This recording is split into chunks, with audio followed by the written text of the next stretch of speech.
Hey everyone, this is week 3 discussion. We were asked to talk about BrainPOP and more than that, plot and theme in stories. The funny part is my daughter and my bonus son go to 3rd grade. One's in Chicopee, one's in Agawam, and I do BrainPOP a lot with them. To be honest, I always kind of dread it because I have a hard time understanding fully the theme and the plot of stories.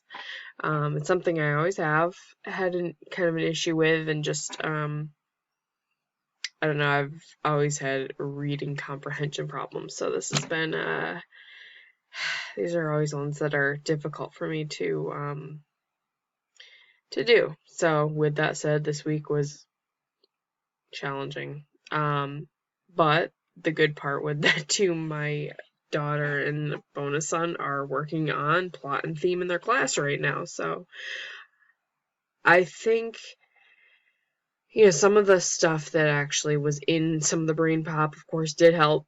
A lot of it, thank God, was a refresher for me. But I went on Pinterest and did a lot of research that way. I also used obviously our textbook as well, but some of the things that I think I'm going to use in terms of my classroom for plot, I found and I'll attach them to my discussion, but was a plot pyramid structure. I really like the breakdown of it. It's in a pyramid form. For me, it's very easy to read. I think that, as a student, it would be very clear. The labels on it are very clear and easy to understand.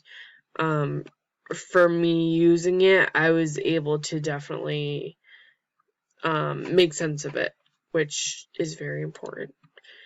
And for theme, I found a few things too within our reading.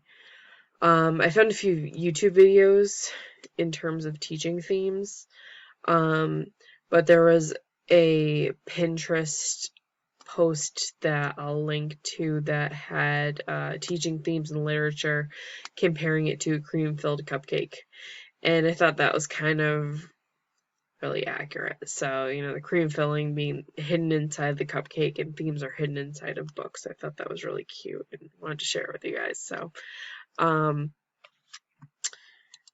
did learn a lot this week in terms of plot and theme. I definitely understand it better. In terms of teaching it too, I think it gives me a new perspective on how to look at it. So that was very enlightening. And like I said, I'll attach the things that I found that I think will work for me and how I want to teach in my classroom.